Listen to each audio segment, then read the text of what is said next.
বনাবলৈ গৈ আছোঁ মই গাহৰি, বাঁহৰ গাজেৰে গাহৰি। পিঁয়াজ, নহৰু, আদা, বিলাহী, আলু, এয়া হ'ল বাঁহৰ গাজ। বাঁহৰ গাজ দুটা লৈছোঁ, সৰু সৰু, বেছি ডাঙৰ নহয়। এয়া গাহৰি মাংস, একদম ফ্ৰেছ গাহৰি মাংস। ৰিবছ আছে, অকণমান চৰ্বি আছে, সেইবিলাক এতিয়া কাটিব লাগিব। খুব ধুনীয়া গাহৰি মাংসখিনি, একদম ফ্ৰেছ, জাষ্ট লৈ আহিছোঁ বজাৰৰ পৰা। গাহৰি মাংস আৰু বাঁহৰ গাজ এইখিনি বনাম।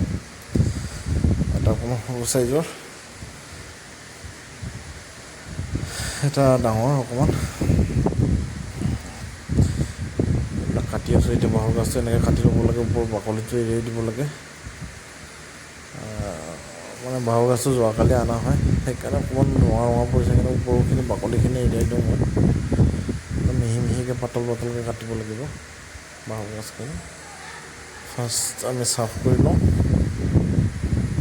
তাৰপিছত আৰু বনাম আৰু এইখিনি কাটি লওঁ ধুনীয়াকৈ বস্তুখিনি গোটেইখিনি। পিঁয়াজবোৰো কাটিব আছে, কটাৰ পিছত এনেকুৱা দেখা যায়, একদম চাফ চিকুণ হৈ গ'ল। এতিয়া পাতল পাতলকৈ শ্লাইচিং কৰিব লাগিব। গোটেই বস্তুবোৰ শ্লাইচিং কৰি লওঁ। গাহৰিখিনিও কটা হৈছে, ডাঙৰ ডাঙৰ পিচ কৰিছোঁ গাহৰি। এইখিনি স্মক কৰিম, পুৰিম মানে এইখিনি চব ধুনীয়া মাংস একেবাৰে। বৰষুণো দিব হৈছে, আহক দে মোৰ লগত চাওক ভিডিঅ'টো।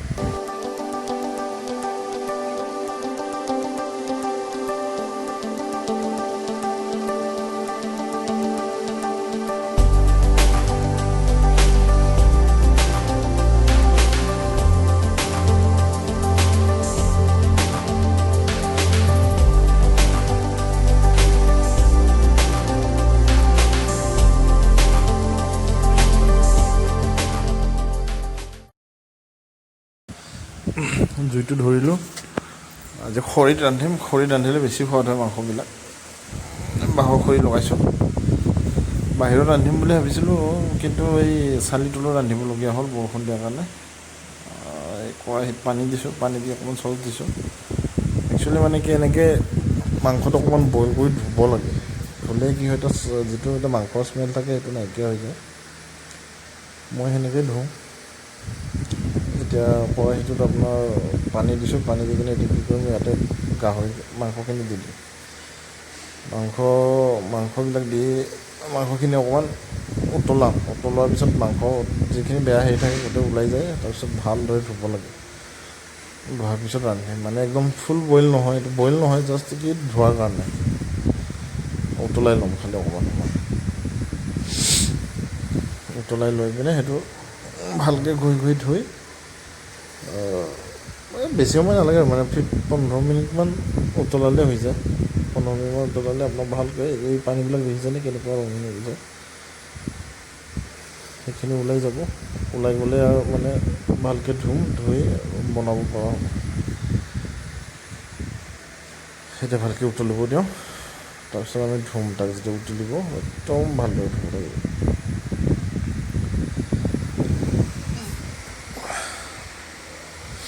জুইটো অলপ বেছি কৰি দিব লাগে, কাৰণ উতলিবৰ কাৰণে। এতিয়া উতলিব ধৰিছে, অকণমান টাইম লাগিছে। বৰষুণ বতৰ, খৰিবিলাকো ভালদৰে নজ্বলে। এতিয়া হেৰি উতলোৱাৰ পিছত আমি ভালদৰে ধুম। আহক চাওঁ আৰু।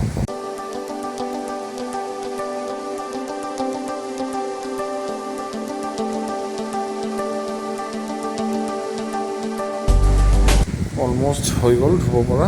এতিয়া লৈ যায় কিন্তু ধুই দিওঁ সেইখিনি টেপত নি কিনে পানীৰে ভালদৰে। চাওক এনেকুৱা হয়। এতিয়া ভালদৰে ঘঁহি ধুলোঁ, একদম বগা হৈ গ'ল। এতিয়া মানে ৰান্ধিব পৰা হ'ল আৰু ইয়াত। এতিয়া একদম চাফ হৈ গ'ল মাংসখিনি, এতিয়া স্মেলটো নাথাকে। আৰু চৰ্বিটো কি ভাল মানে একদম সম্পূৰ্ণ গেলি নাযায়, মানে নাইকিয়া হৈ নাযায়, ধুনীয়াকৈ থাকিব, সিদ্ধ হ'ব ভালদৰে। এনেকৈ ধুই দিলে দেখিছেনে পানীবোৰ কেনেকুৱা হৈ গৈছে, একদম লেতেৰাবিলাক ওলাই যায়। একচুৱেলি এনেকৈয়ে ধুব লাগে মাংসবিলাক বজাৰৰ পৰা অনাৰ পিছত। এতিয়া একদম ধুনীয়াকৈ তেল কেৰাহী পাতি তেল দি পিঁয়াজ ফ্ৰাই কৰি মাংসখিনি তাতে দিওঁ। আমাৰ পিঁয়াজ গৰম হৈছে, তেল গৰম হ'ল, পিঁয়াজখিনি ফ্ৰাই কৰিছোঁ। পিঁয়াজখিনি ফ্ৰাই কৰি ইয়াতে মাংসখিনিও ফ্ৰাই কৰিম এতিয়া। এই নৰ্মেল আৰু যেনেকৈ সকলোৱে বনাই খায় সেনেকুৱাই চিষ্টেম। এইটো পিঁয়াজবিলাক ফ্ৰাই কৰিম,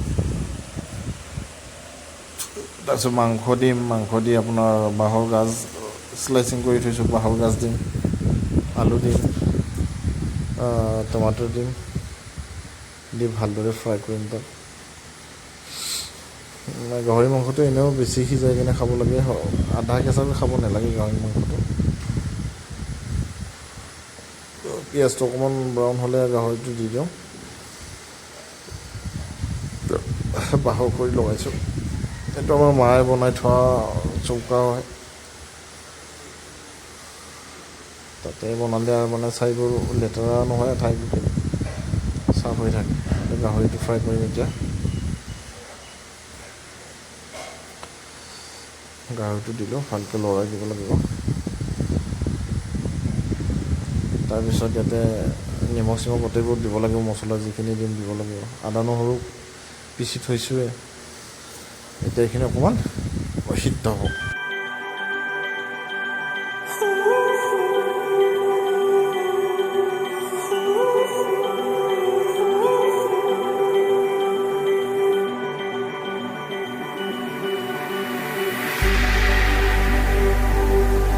Rest your head, love, and when you wake, I'll still be in love with time to waste.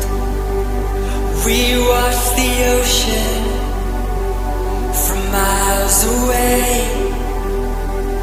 The night's as young as us, so now we light the way.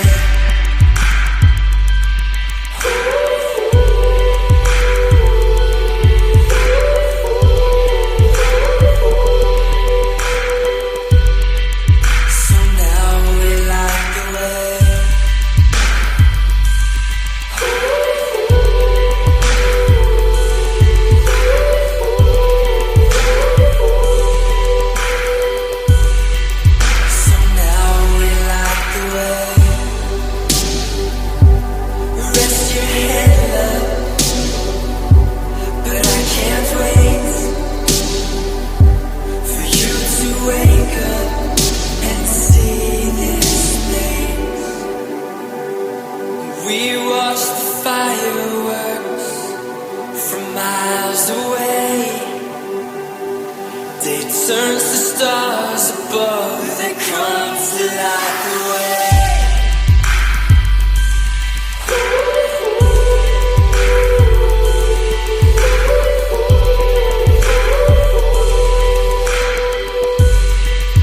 They come to light the way.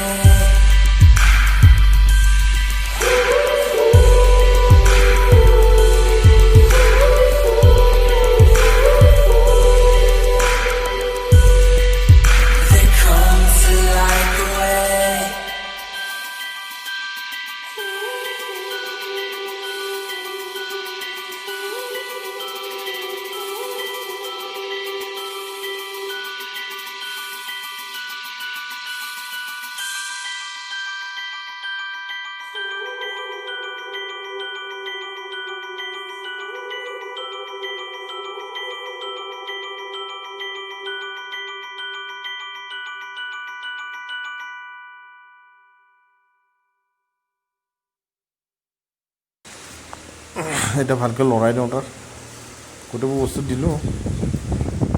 এতিয়া fry হ'ব লাগিব ভালদৰে, minimum 20 মিনিটমান fry কৰিব লাগিব তাত ভালদৰে। তাৰপিছত পানী দিম,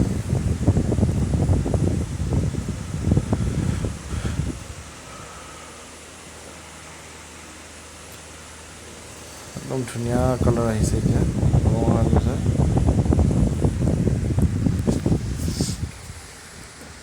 গাহৰি মাংসটো একচুৱেলি ফ্ৰাই কৰাত ভাল হ'লে তো খাই বেছি ভাল লাগে। জলকীয়া পাউডাৰ দি দিছোঁ। বেছি জলকীয়া নিদিওঁ, মানে জলকীয়া অলপ কম খায় দেউতাহঁতে, সেইটো মানে অকণমান দিছোঁ। গৰম মছলা দিলোঁ। চব বস্তু পেকেটতে পায় আজিকালি, সেইকাৰণে পেকেটৰে দি দিছোঁ। খুন্দি থকাৰ কাৰণে টাইম নাই, কিমান পিচি থাকিব মছলা। আজিকালি যিহেতু বজাৰত চব উপলব্ধ হৈ গৈছে, পেকেটৰ পৰা দিয়াটোৱে ভাল, সহজতে হৈ যায়। ভালকৈ লৰাই জুইটো ভালকৈ উঠাই দিব লাগিব। জুইটো উঠাই দি বাঁহৰ খৰি জুইটো খুব ভালেই হয়। কাঠো দুডালমান দিছোঁ, কাঠ খৰি দিয়াটো বহুত দৰকাৰ হয় সেইটো কাৰণে। পানী দি দিলোঁ, পানী বেছি দিয়া নাই, অকণমান দিছোঁ। এতিয়া পূৰা দি দিব পানী সিজাৰ কাৰণে। 20 মিনিটমান ফ্ৰাই কৰিলোঁ, কৰি এতিয়া একদম মেইন বইল হোৱাৰ কাৰণে, ভালকৈ সিদ্ধ হোৱাৰ কাৰণে, সিজাৰ কাৰণে পানীটো দি দিলোঁ ফুল কৰি। এতিয়া পূৰা উতলিব দিব লাগিব তাক, একদম উতলাই দিওঁ। মই এনেকৈ বনাওঁ, অলপ বেলেগ বেলেগ ধৰণতো বনাওঁ। সেইটো উতলি আছে, একদম পানীখিনি উতলাৰ পিছত, শুকাই যোৱাৰ পিছত ৰেডি, খাব পৰা হৈ গ'ল। এতিয়া উতলিব লাগিব, ভালকৈ উতলা নাই, জুইটো কম বেছি হৈ আছে। খৰিবিলাক ভিজি আছেতো বৰষুণত, সেইকাৰণে জুইটো অলপ হেৰি হৈছে। আৰু এইটো আপোনাৰ পোৰা মাংসখিনি, ইয়াতে মই জলকীয়া পাউডাৰ দি দিলোঁ, জিৰা পাউডাৰ দিছোঁ, অকণমান নিমখ দিলোঁ। তাৰপিছত ইয়াতে আপোনাৰ বাৰ্বিকিউ চচ অকণমান দিম, সৰিয়হ তেল, যিটো আমি মিঠাতেল বুলি কওঁ, মিঠাতেল অকণমান দিব লাগিব। নিমখটো অকণমান বেছিকৈ দিব লাগিব, কাৰণ জলতে তাৰ তেলটো আৰু মাংস যিটো পানী আছে সেইটো ওলাই ওলাই নিমখটো নাইকিয়া হৈ যায়। নিমখটো অকণমান সৰহকৈ দিব লাগিব ইয়াতে। বাৰ্বিকিউ চচো দিম। এইখিনি চৰ্বি কম আছে, ইয়াতে মাংস অলপ বেছি আছে। পোৰা মাংসটোহে বেছি ভাল খাবলৈ, চৰ্বিটো নাইকিয়া হৈ যায়। বাৰ্বিকিউ চচ দিছোঁ, বাৰ্বিকিউ চচ দিয়াৰ পিছত এইখিনি আপোনাৰ বিশেষ আৰু একো দিবলগীয়া নাই তাতে। এইখিনি ভালদৰে এতিয়া কি মিহলাই ল'ব লাগিব, সানি ল'ব লাগিব। সেইটো হাতেৰে কৰিলে বেছি ভাল হয়, ভালদৰে লাগিব, চাৰিওপিনে লাগে। মিঠাতেল দিলোঁ অকণমান, মিঠাতেল দি বস্তুটো একদম ভালদৰে সানি ল'ব লাগিব ধুনীয়াকৈ, একদম ভালদৰে যেন নিমখ মছলাবোৰ চব পিনে লাগি যায়, মিঠাতেলটো চব পিনে লাগি যায় মাংসত, সেইকাৰণে চব পিনে ভালদৰে সানি ল'ব লাগিব। সানি লৈ ইয়াক বাঁহৰ কাঠি বনাই থৈছোঁ, কাঠিত এনেকৈ একদম এটা এটা কৰি সোমাব লাগিব, বস্তুটো সোমাই ল'ব লাগিব। এইটো এটা এনেকৈ সোমাই ল'ব লাগিব বাঁহৰ কাঠিত দি কিনে জুইত লগাকৈ নহয়, জুইৰ পৰা দূৰত থৈ দিব লাগিব। মাংসখিনিও মোৰ মোটামুটি সিজি আছে, হ'বই আৰু বেছি টাইম নাই। পানীখিনি অলপ শুকাই গ'লে হ'লেই মোটামুটি মাংসটো। কালাৰটো খুব ধুনীয়া হৈছে। ঠিক আপোনাৰ মানে এনেদৰে দিব লাগে। মই বাল্টি এটাত বালি ভৰাই লৈছোঁ, থ'বলৈ দিগদাৰ হয়, মাটিত পুতিব দিগদাৰ হয়, এনেকৈ মানে পুতি দিছোঁ সেই বালি যি আপোনাৰ জুইৰ পিনে এডলীয়া কৰি থৈ দিছোঁ, হালাই থৈ দিছোঁ, মানে জুইৰ তাপটো লাগি থাকে। এয়া চাওক মাংসটো আমাৰ ৰেডি হৈ গ'ল, একদম খাব পৰা হৈ গৈছে। আৰু এইটো হ'লে বছ খাব পাৰিম আৰু। এইখিনি এনেকৈ সেকিব লাগিব, ডাইৰেক্ট জুইত দিলে কি হয়, এইটো ক'লা পৰি যাব, বেয়া হ'ব খাবলৈ। এতিয়া ধুনীয়া হ'ব। এতিয়া মোৰ মাংস বম্বু চুট আৰু এইখিনিতো সিজি আছে। এইটো আধা ঘণ্টামান লাগে এইখিনি সিজোতে, ভালকৈ সিদ্ধ হ'লে ভাল হ'ব, কুৰকুৰীয়া হ'ব। আহক, মোৰ চেনেলটো ছাবস্ক্ৰাইব কৰিব, লাইক কৰিব, শ্বেয়াৰ আৰু কমেণ্ট কৰিব। ধন্যবাদ।